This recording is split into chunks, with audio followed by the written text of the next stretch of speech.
Hi friends, kitchen कट्टा ह्या आपल्या यूट्यूब चॅनलवर आपल्या सर्वांचं खूप खूप मनापासून स्वागत.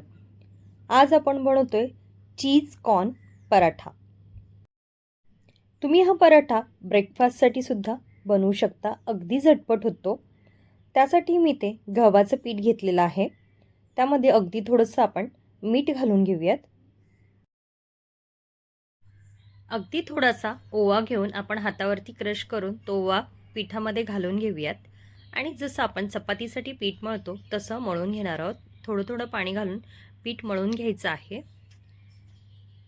पराठ्याचं पीठ मळत असताना आपण पीठ थोडंसं घट्टसरच मळणार आहोत. अगदी थोडंसं तेल हाताला लावून पीठ पुन्हा एकदा व्यवस्थित मळून घेऊयात. आता आपण स्टफिंगची तयारी करून घेऊयात. त्यासाठी मी ते कॉर्न घेतलेले आहेत. ते मी बॉईल करून घेतलेले आहेत. तुम्ही मिक्सरमध्ये वरवरीत वाटून घेऊ शकता किंवा अशा प्रकारे क्रश करून घेऊ शकता. हे थोडे थोडे घालून क्रश करून घेते.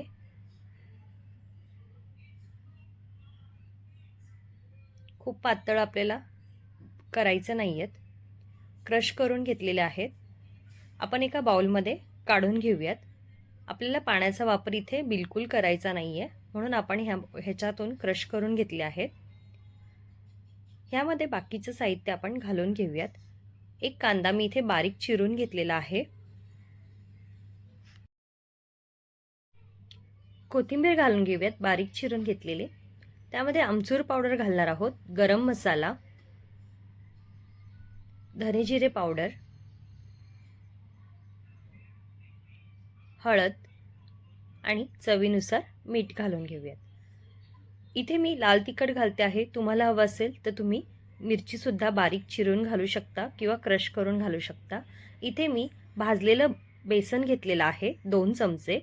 त्याचमध्ये मी चीज किसून घेणार आहे.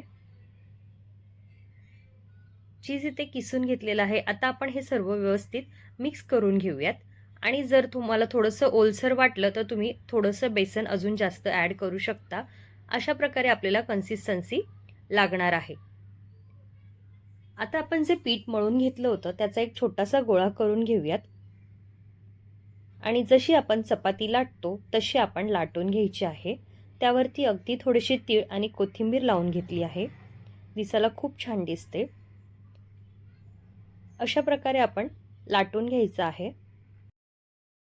आपण ही पलटून घेऊयात. आपल्याला आतल्या साईडला स्टफिंग भरायचं आहे. तर हे आपण स्टफिंग भरून घेऊयात. मी अशीच अजून एक सेम चपाती आधीच लाटून घेतली होती. ती आपण ह्याच्यावरती ठेवून घ्यायची आहे आणि प्रेस करून घ्यायचं आहे. पाहू शकता दिसायला छान दिसत आहे. आपण कोथिंबीर लावली त्यामुळे.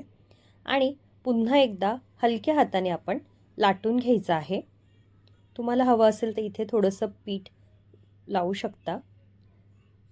मी लाटून पराठा मोठा बनवून घेतलेला आहे. इथे तवा गरम करून घेतला आहे. आपण पराठा छान दोन्ही बाजूंनी खरपूस भाजून घेऊयात. इथे मी तेल लावते आहे. तुम्हाला हवं असेल तर तूप किंवा बटर असं काही यूज करू शकता. नेहमीच आलू पराठा खाण्यापेक्षा असा काहीतरी एक वेगळा पराठा नक्कीच तुम्ही बनवून ट्राय करा.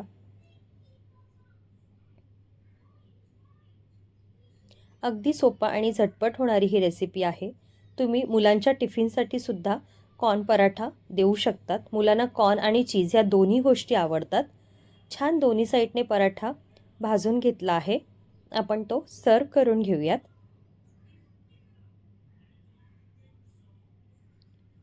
पराठा हा नेहमी चटणी, सॉस किंवा लोणचं किंवा दही कशासोबतही खायला खूप छान लागतो.